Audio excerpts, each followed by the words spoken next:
요즘 전 세계적으로 공통된 현상이 있습니다. 비가 와도 너무 오고, 비가 안 와도 너무 안 오고, 더우면 또 너무 덥고, 추우면 또 왜 이리 추워요? 전 세계적으로 기후 위기가 심각합니다.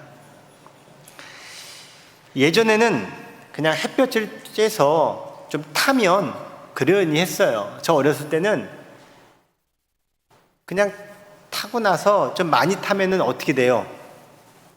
허물벗기잖아요. 그리고 나서 좀 며칠 지나면 또 하얘지고, 또 열심히 놀다 보면은 또 까매지고, 뭐 그러면서 지냈거든요. 근데 물론 아프긴 했어요. 허물벗겨지면서 되게 아팠는데, 그래도 그것이 피부에 큰 상해가 되거나 그 정도까지는 아니었어요. 근데 오늘날은 허물벗겨지는 거 제가 본 적도 없어요. 벗겨지기 전에 살이 이게 굉장히 안 좋은 상태를 만들 정도로 지금 자외선 노출이 심각하다고 해요.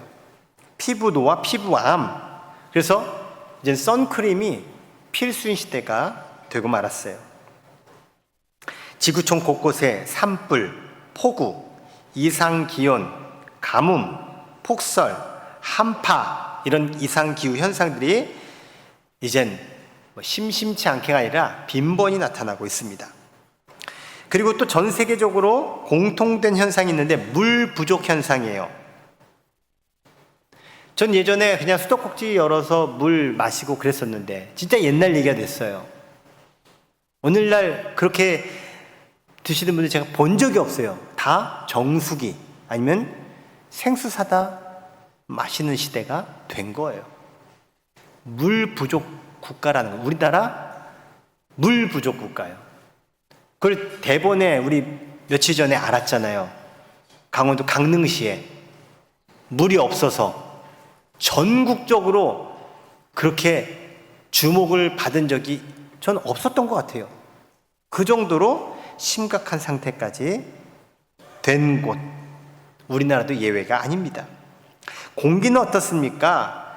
중국발 황사, 이제는 그러려니 하는 시대가 되었어요. 제가 안산에 있을 때 진짜 황사가 많았거든요. 툭하면 황사 넘어오고, 그러다가 제가 경상남도 진해를 갔는데 천국이에요. 황사가 없어. 미세먼지도 없어. 그래서 제가 알레르기 비염이 있다가 그게 나버렸다니까요. 요인이 없으니까 깨끗한 거예요. 웬일입니까? 내가 온 줄 알았나 봐 얘네들이. 날 쫓아 2년 후에 황사가 덮고 미세먼지가 덮더라고요. 이제는 전국이 안전지대가 없을 정도로 이제는 이 공기가 아주 안 좋아졌어요. 한때 생선구이 식당이 장사가 안 되는 거 기억나세요? 생선을 구울 때 거기서 미세먼지가 막 나온다고 뉴스에서 이야기한 거예요. 그러니까 사람들이 생선 먹다가 오히려 몸이 더 안 좋아질까라고 안 갔었어요. 그래도 요즘은 다시 생선구이집이 잘 돼서 다행이에요. 미세먼지 문제로 경유차를 단속하기 시작했죠. 전 세계적으로는 탄소 배출량을 줄이기 위해서 수많은 계획들을 세우고 또 그 계획을 입안에서 시행하고 있습니다. 더 이상 공기의 오염을 막고자 엄청난 노력을 하는 상황에 있다는 겁니다. 자, 제가 지금 소개해드린 몇 가지 내용만 살펴봐도 공통점이 있어요. 햇빛, 물, 공기. 자, 이런 것들은 지금 인간이 만들 수 있어요? 못 만들어요? 만든다면 문제가 되지 않아요? 햇빛? 더 좋은 햇빛 만들어서 쬐자. 물? 그거 만들면 되지 뭐. 이러면 뭐가 가뭄이 문제겠고 뭐가 문제겠어요? 안 되니까 그런 거예요.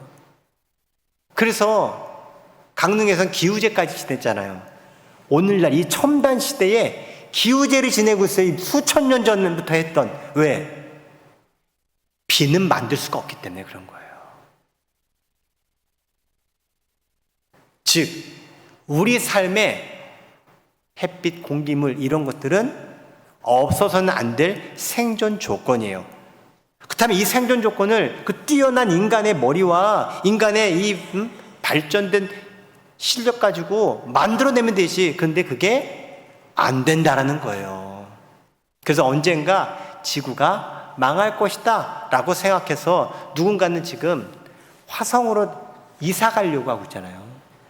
그런 인간의 한계를 너무너무 잘 아는 과학자가 그렇게 가려고 하는 거예요. 그런데 우리는 인간이 만들 수도 없고 어마어마한 양의 햇빛, 물, 공기, 이건 대표적인 거예요. 그런 것도 우리가 지금 받아 누리며 살아가고 있어요. 근데 이것에 참 고맙다. 나에게 햇볕이 쬐서 고맙고 이렇게 숨 쉴 수 있는 공기가 있어서 고맙고 이렇게 내가 마실 수 있는 물이 있고 가물지 않아서 감사하다고 맨날 우리가 감사하며 사나요? 아니죠. 언제 그것을 느끼냐? 이번처럼 물이 부족해서 단수가 있고 이러니까 야, 우리가 이렇게 마실 수 있는 물이 너무 귀한 거네 라는 것을 그때 깨닫잖아요. 옆에 분에게 얘기하세요. 있을 때 잘하자. 우리가 꼭 없어져 봐야 안다는 거예요. 그 고마움을. 자, 그래서 이와 같이 인간이 뭔가를 만들어내서 얻은 것이 아니라 주어진 것들을 은혜라고 합니다. 그러니까 우리는 지금 은혜 속에 살고 있는 거예요. 예외 없이 누구에게나 공평하게 햇빛과 공기와 물과 수많은 삶의 조건들을 우리는 공급받아서 은혜로 살고 있는 거죠. 그리고 그 은혜는 그러면은 어떻게 생긴 걸까요? 이 세상을 창조하신 하나님께서 우리에게 공급하시는 거예요. 따라해볼까요? 우리는 하나님의 은혜 속에 살고 있다. 믿으시면 아멘. 더 크게 아멘. 그렇습니다. 우리는 하나님의 은혜 속에 그래서 살아가고 있는 거예요. 근데 이것을 은혜를 모르거나 아니면 잊어버리거나 아니면 그걸 은혜로 여기지 않은 누구의 문제? 나의 문제라는 거예요. 은혜라는 말의 사전적 의미를 살펴보니까 증여, 주는 행위를 은혜라고 합니다. 받을 자격이 되지 않지만 나에게 베풀어 주신 호의, 그 선물을 은혜라고 하죠. 하나님의 은혜는 그래서 하나님의 사랑입니다. 그리고 그 하나님의 사랑은 우리에게 하나님의 은혜로 주어졌습니다. 하나님의 은혜가 나에게 있음을 깨닫고 그것을 인지하고 매번 살아가면 좋겠지만 우리는 또 너무 당연하게 여겨서 또 망각한 채로 살아가는데 우리의 이 맹점이 있긴 해요. 그래서 오늘 이 예배에 오신 여러분, 하나님의 은혜를 다시 한번 자각하시고 하나님의 은혜를 정말 여러분에게 꼭 소중하게 부여잡고 살아가신다면 우리의 삶은 아마 달라질 것입니다. 지금 이 자리에 여러분이 어떤 상태로 오셨는지 모르겠지만 여러분의 그 상태보다는 훨씬 더 좋은 상태가 될 것입니다. 왜냐하면 하나님의 이 사랑의 은혜를 경험하면요 평안해지기 때문에 그래요. 은혜를 알면요 평안해져요. 반대로 내가 불안해요, 내가 염려가 있어요, 걱정이 돼요, 그런 사람은요 은혜가 별로 작동되지 않아요. 불만, 불평, 이 은혜가 아니라 다른 것들이 더 나에게 영향을 주기 때문에 결국 불안하고 두렵고 근심, 걱정, 염려 이런 것들이 내게 작동되는 거예요. 그래서요 은혜를 알고 은혜를 힘입으면요 평안해져요.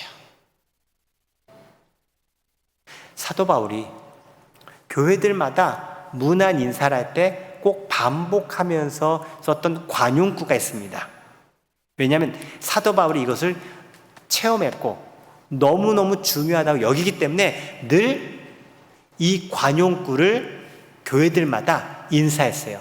하나님의 은혜와 평강이 너에게 있을지어다.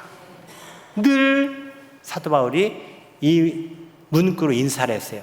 자, 성경을 통해서 확인해 볼게요. 1부 예배 때 해보니까 너무 잘해서 2부 때도 똑같이 하겠습니다.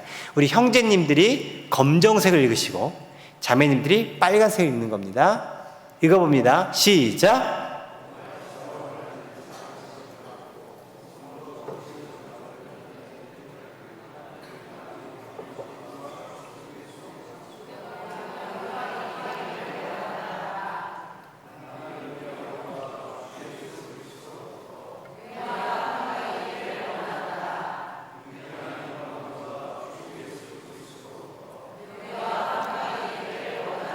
또 있어요.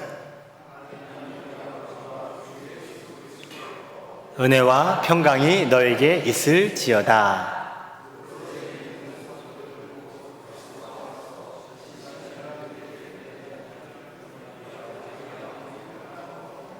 은혜와 평강이 너에게 있을지어다.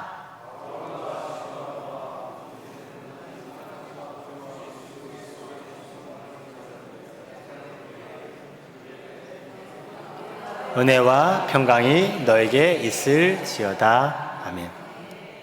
하나님께서 오늘 주의 종을 통해서 주시는 하나님의 은혜와 평강이 여러분에게 있을지어다.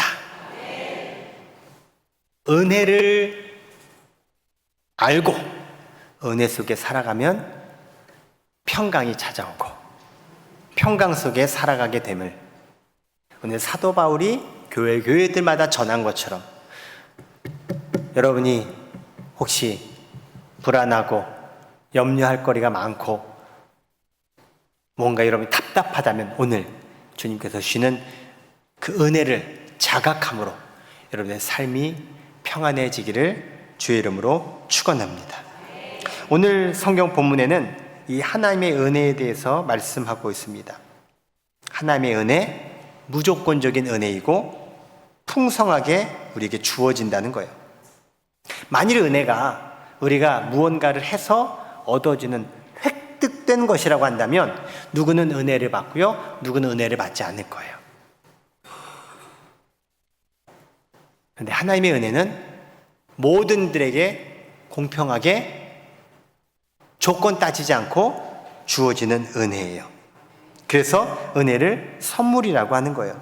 오늘 성경이 그것을 명확하게 소개하고 있어요. 8절 말씀. 8절 읽어볼까요? 시작. 너희는 그 은혜에 의하여 믿음으로 말미암아 구원을 받았으니 이것은 너희에게서 난 것이 아니요 하나님의 선물이라. 아멘.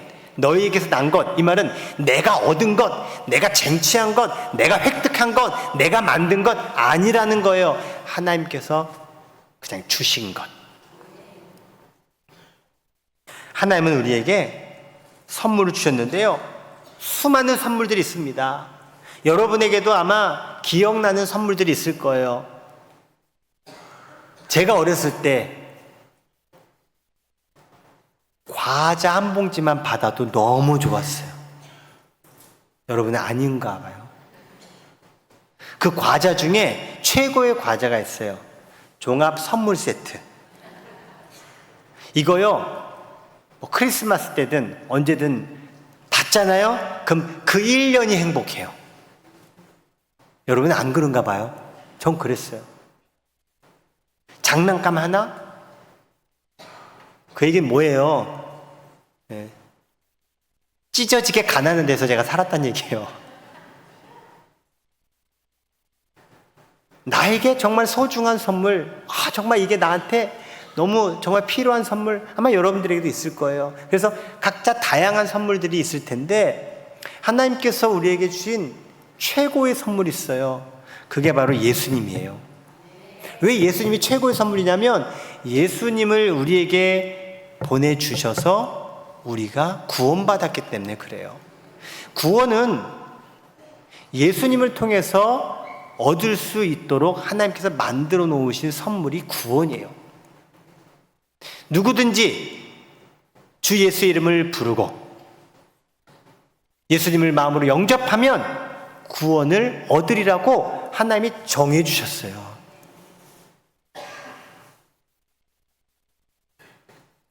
만일 구원이라는 것이 내가 무엇인가를 잘해서 얻어낸 것, 내가 실력이 되어서 능력으로 인해서 얻은 거라고 한다면 분명 누군가는 죽어도 구원 못 받습니다.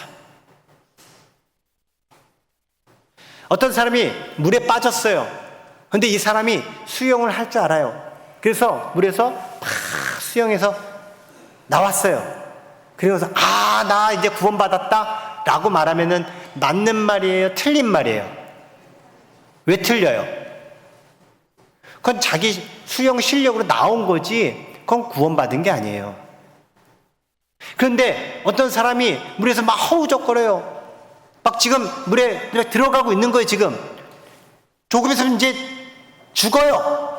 근데 인명구조대원이 물에 들어가서 그 사람을 건져 올리고 물에서 빼냈어요. 그럼 그 사람 구원 받은 거예요? 안 받은 거예요? 에? 그게 구원받은 거예요. 내가 나를 구원한 거는 말이 안 맞는 이 모순적인 표현이에요. 구원받았다는 얘기는 타력, 나의 힘이 아니라 다른 누군가의 힘으로 내가 건진받고 살림받고 자유하게 되고 해방되고 살아나게 되고 그게 구원이에요. 그게 구원. 우리는 스스로 구원할 수 없고요. 그리고 스스로 구원할 수 있는 방법도 없어요. 만일 스스로 할 수 있다면 그것은 다른 종교겠죠? 아니면 사이비 이단이든지. 여러분, 기독교는요 구원의 종교입니다. 하나님께서 구원해 주신 구원의 종교가 기독교입니다.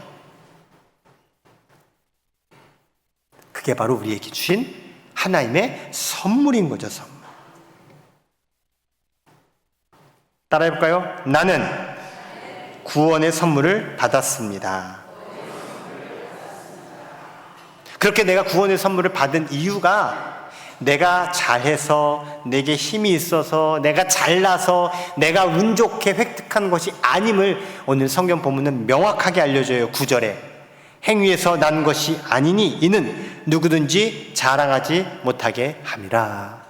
자기 행위, 자기의 잘남, 자기의 능력, 자기의 실력으로 구원받은 게 아니라 하나님께서 선물로 주셔서 누구든지 구원받을 수 있도록 하신 것, 그러므로 자랑하지 못하게 하는 거예요. 자기 실력을 자랑하고 자기 능력을 자랑하고. 세상에는요 자랑거리가 중요해요. 자랑거리. 왜? 그게 자기 실력이거든요. 세상의 방식은 뭡니까? 자기가 한 대로 얻는 거예요. 보상. 자기가 노력해서 얻는 것 보상. 그래서 그 보상을 당당히 요구하잖아요. 내 월급 주시오. 세상의 방식 그래. 내가 이렇게 했으니 나한테 이렇게 해야 될 거 아니야. 거래. 그런 거예요. 그래서 자기에게 주어진 모든 조건들이 중요한 거예요. 그러다 보니까 어떻게 돼요? 세상에서는 낙오되는 사람이 있어요. 그 조건에 부합하지 못한 사람 낙오되는 거예요. 요즘 청년들이 직장을 못 구해요. 어쩔 수 없어요. 왜? 직장이 한계가 있어요. 그러니까 여기에 경쟁률 10대 1, 100대 1. 그 나머지 99명은 못 드는 거예요. 어쩔 수 없이 세상에서 원하지 않게 낙오가 되는 거예요. 그게 이 세상의 방식이에요. 좋은 건 낙오자가 없도록 더 좋은 직장들, 일자리들 만들고 이 경기가 원활하게 잘 돌아가고 우리의 바람은 다 그렇죠. 그러나 그렇게 됩니까? 그렇지가 않아요. 호황기가 있으면 불황기가 있는 게 이 자연의 흐름이에요. 세상의 흐름이에요. 그러니 누군가는 골짜기 세대를 맞이하게 돼요. 그러니 세상이 공평할 수가 없죠. 불공평한 거예요. 그런데요, 하나님의 방식은 그렇지가 않아요. 공평해요. 누구에게나 공평한 은혜를 주세요. 그 은혜가 오늘 이 예배 자리에 오신 여러분에게 모두 다 한 명도 예외 없이 다 주어진다라는 거예요. 하나님이 나는 미워하셔. 내가 한 게 없으니까 하나님 앞에 내가 진짜 얼굴 들 것도 없어. 마음은 좋아요. 여러분의 그 마음은 괜찮아. 하지만 하나님은 그거 상관없어요. 그래? 그래도 난 너를 사랑해. 그래서 너한텐 내가 최고의 것을 너에게 주려고 해. 그래서요, 세상에서는 자랑거리가 중요하지만 하나님 나라, 하나님께서 사랑해 주시고 은혜 베푸신 우리에게는요, 감사거리가 중요합니다. 공로의 원리에 따라 이루어지는 보상체계는요, 자랑거리가 최고예요, 최고. 그래서 저도 이제 어느덧 100세 인생의 후반부를 향해 가거든요. 확실히 과거에 비해서 안 되는 것들이 많아요. 체력적인 것도 그렇고 뭐 상황적인 것도 그렇고. 그러면서 이 연세 드신 분들이 많이 더 제 눈에 보여요. 보니까 우리 어르신들이 뭘 자랑하는 줄 아세요? 자녀 자랑, 손주 자랑, 왕년의 자랑. 그 말은 뭔지 아세요? 지금 자랑거리가 없다는 거예요. 그러니까 위축되고 그냥 왠지 이렇게 그런 게 있어요. 지금 오늘 여러분 잘 오셨어요. 여러분에게 제가 확실한 비결을 알려드릴게요. 행복하게 살아갈 수 있는 비결. 여러분, 자랑거리로 살지 마시고요, 감사거리로 살아가시기 바랍니다. 여러분, 감사거리가 그럼 감사할 게 없는데요, 아파요, 아픈데 무슨 감사해. 이게 세상적인 방식의 감사예요. 하나님 나라의 방식의 감사는요, 하나님께서 내게 주신 것을 떠올리면 다 감사해요. 그래서 우리가 예배 드리잖아요. 하나님께서 내게 주신 은혜가 떠올라져요. 생각나요. 그래서 하나님 감사합니다. 하나님 감사합니다. 하나님 감사합니다. 하나님 감사합니다. 언제까지 하나님 감사합니다. 언제까지 할까요? 그렇게 되는 겁니다. 그럼요, 내 인생은요, 행복한 삶이 되는 거예요. 자꾸 자랑거리 찾아가지고 나를 행복하게 만들려고, 그래서 여러분 스스로 스트레스 받고 안 되는 걸 자꾸 안 돼요, 안 돼. 안 되는 걸 되게끔 하려니까 결국은 안 좋아지는 거예요. 하지만 우리는요, 세상 사람들보다 더 감사거리가 많아요. 세상 사람들보다 우리는 더 잘 살 수 있다라는 거예요. 그게 바로 하나님의 은혜예요, 은혜. 조선 왕조의 21대 왕이었던 영조대왕이 있어요. 이 영조에게는 아들이 있었는데 그 유명한 사도세자입니다. 영조가 이 사도세자를 진짜 훌륭한 왕으로 내 후계자를 만들어야겠다. 보니까 또 이 영특한 게 있어 보이는 거예요. 잘 됐다.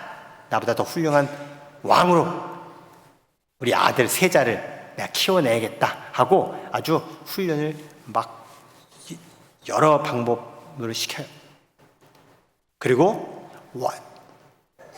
자고로 군왕이라고 한다면 엄격해야 된다. 자기 스스로에 대해서 엄격하고 또 신하들과 이 국정을 운영하는데도 뭔가 그런 게 필요하다 해서 굉장히 엄격하게 교육을 시킵니다. 근데 이 사도세자가 맨 처음에는 해보려고 했죠. 그런데요, 이 영조 대왕의 이 기준에 부합하지 않는 거예요. 그러니까 맨날 꾸지람 당하고 혼나는 거예요. 너 그렇게 못하냐? 세자 그래가 되겠어? 더해, 더 채찍질하고. 그러니까 사도세자가 못 견뎌내는 거예요. 못 해내니까 더 힘들고 막 그러다가 결국은 나는 왕감이 아닌가 봐. 난 못 해내겠다. 에이, 왜 그래? 사람이요, 극한에 몰리면요 터지는 거예요. 사도세자가 터졌어요. 그래, 안 해. 뭐야 이거? 이러면서 막 미친 짓을 해요. 그러니까 정신 이상이 생기는 거예요. 결국 사도세자가 어떻게 됩니까? 아버지에 의해서 죽임을 당하잖아요. 그것도 비극적으로. 만일 하나님께서 우리를 향해 자, 너 나 믿는 백성이란다면 이렇게 살아야 돼 하고 기준점을 쫙 주고 그 기준에 부합하지 못하고 미치지 못하면 맨날 혼내, 맨날 매를 들어, 맨날, 그러면 여러분 살 수 있겠어요? 단언컨대 한 사람도 못 삽니다. 왜요? 하나님 기준에 부합해서 할 수 있는 인간이 세상에 없기 때문에 그래요. 만일 하나님이 세상의 방식대로 우리에게 대한다면 살아남을 인간이 없다라는 거예요. 이 사실을 하나님이 누구보다 더 잘 알고 계셨어요. 그래서 하나님은요, 우리에게 은혜로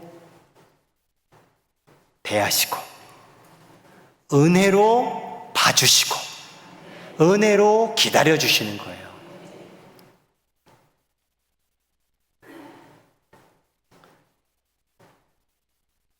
그런데 이 하나님의 은혜를, 그러니까 좋다, 그냥 좋기만 해, 그래서 가볍게 여기면 결국은 은혜가 값싼 은혜가 되고 말아요. 이것을 알고 있는 사도 바울이 고린도후서 6장에 이렇게 하나님의 은혜에 대해서 우리가 경솔히 대하는 위험을 경고합니다. 우리가 하나님과 함께 일하는 자로서 너희를 권하노니 하나님의 은혜를 헛되이 받지 말라. 헛되게 여기지 말아라. 은혜를 그거 별로 중요하지도 않겠어 여기고 그렇게 여기지 말아라. 신학자 본회퍼가 있습니다. 이 본회퍼가요, 하나님의 은혜를 제논의 물대기식, 즉 아전 인수격으로 곡해하거나 해석하지 말라고 비판했어요. 일명 값싼 은혜로 여기지 말라는 거예요. 하나님께서 우리에게 주신 것을 값싸게, 제가 어렸을 때 들은 얘기예요. 내가 하나님 앞에 구원을 받았어. 이 얘기를 친구한테 얘기하니까, 교회 다니지 않는 친구예요. 친구가 하나님 너 구원 줬다고? 그럼 난 너한테 10원 줄게. 난 너보다 더 큰 거 준다? 아직도 뭔 말인지 모르시면 끝나고 나서라도 물어보세요. 구원보다 더 큰 게 10원이잖아. 값싼 은혜, 진짜 구원짜리로 만들어버릴 수 있다라는 거예요.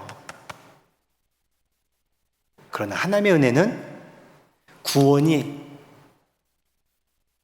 예수님의 목숨값이 목숨값.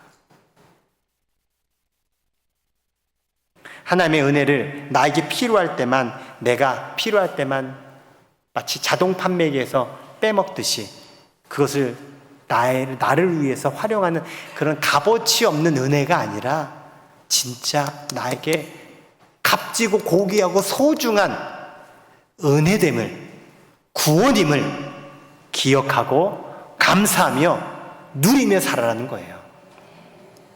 스티브 맥베이가 쓴 은혜 영성의 파워라는 책에 이런 문장이 있습니다. 우리는 은혜와 결혼했다. 이 은혜가 뭡니까? 하나님께서 우리에게 주신 예수 그리스도입니다. 즉 우리는 예수님과 결혼했다는 거예요. 남편 되신 예수님의 사랑을 받으면서 우린 자연스럽게 예수님을 섬기게 됩니다. 우리가 예수님을 사랑하는 것은 먼저 예수님이 우리를 사랑해 주셨기 때문입니다. 예수님의 사랑을 받아들이면 우리는 예수님의 사랑을 누리게 되고 나도 예수님을 사랑할 수 있게 됩니다. 그럼요, 우리는 예수님을 영화롭게 하고 싶어지게 되고요, 예수님을 위한 삶을 살아가고 싶은 인생이 되는 겁니다. 다시 한번, 내가 은혜 받았나? 나는 지금 하나님의 은혜 속에 살아가고 있는가? 이것을 분별할 수 있는 방법, 리트머스지와 같은 걸 알려드릴게요. 나는 예수님을 사랑하고 있는가? 나는 예수님을 위해 살아가고 있는가? 아니면 나를 위해 살아가고 있는가? 이것만 봐도 내가 지금 주님의 은혜 속에 살아가고 있는지 아닌지를 확인해 볼 수 있어요. 제가 좋아하는 찬양 중에 나를 지으신 하나님이라는 찬양이 있어요. 이 가사가 저는 참 너무 좋아서 이 찬양을 좋아해요. 나를 지으신 이가 하나님, 나를 부르신 이가 하나님, 나를 보내신 이도 하나님, 나의 나 된 것은 다 하나님 은혜라. 나의 달려갈 길 다 가도록, 나의 마지막 호흡 다 하도록 나로 그 십자가 품게 하시니 나의 나 된 것은 다 하나님 은혜라. 함께 읽어볼까요? 한량없는 은혜, 갚을 길 없는 은혜, 내 삶을 애워싸는 하나님의 은혜, 나 주저함 없이 그 땅을 밟음도 나를 붙드시는 하나님의 은혜, 나를 붙드시는 하나님의 은혜.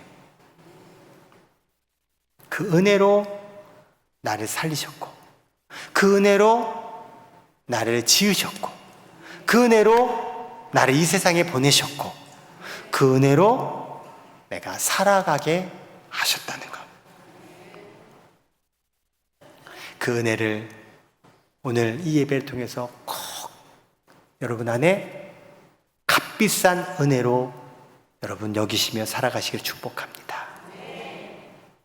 그리고요, 그 은혜를 알고 그 은혜로 내 삶을 살아가는 것 너무너무 중요한데, 오늘 성경은 거기에 멈추지 않기를 바라요.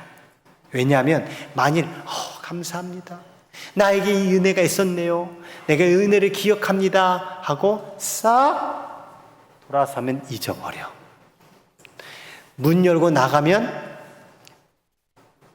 또 다른 일로 막 바빠져. 그렇게 막 살다 보면 은혜 없이 살아가게 되는 거예요.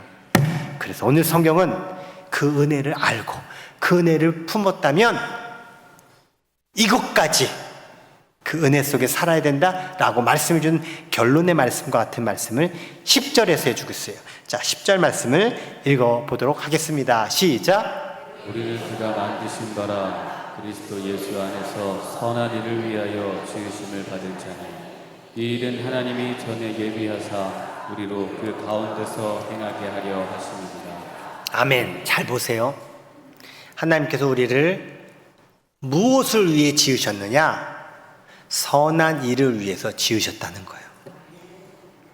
선한 일을 위해 하나님께서 우리를 사용하시고자 은혜를 주신 거예요. 우리가 이 세상에 왜 왔습니까? 끝까지 목숨 지키려고 살아가는 겁니까?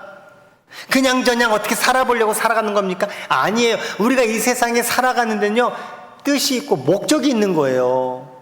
이것을 모르면 결국 뭐예요? 살기 위해 사는 인생이에요. 우리는 살기 위해 이 세상에 사는 게 아니라 하나님께서 나로 하여금 이 세상에 무언가를 하나님께서 이루시고자 하는 뜻과 목적 하에 이 세상에서 살아가는 거예요. 은혜는 그 하나님의 선한 일을 이루시도록 공급해 주신 게 은혜예요. 그냥 나 목숨 어떻게 살아가고 그냥 내가 그냥 버티기 위해서 주시는 은혜가 아니라, 그렇게 해서 내가 하나님의 선하신 목적과 뜻을, 사명을 이루도록 하나님이 내게 은혜를 주셨다는 거죠. 이것을 알면 내가 살아가는 내 삶이 은혜로운 삶이 됩니다. 근데 이것이 안 되면 결국 뭐예요? 다시금 은혜가 아니라 세상 것들이 나를 좌지우지하고 지배하는 삶을 살아가게 되는 거예요. 하나님이 나를 구원하셨다면 구원하신 목적이 있습니다. 그 목적을 이루어가는 삶이 되기를 주의 이름으로 축원합니다. 오늘 우리는 하나님께서 주신 그 은혜에 감사하면서 감사거리로 살아가며 그 감사의 삶 속에 내 삶의 방향과 목적을 우리가 이루어가는, 정말 주님께서 성취케 하시는 그 인생의 주인공들 여러분 모두가 되기를 주의 이름으로 축원합니다.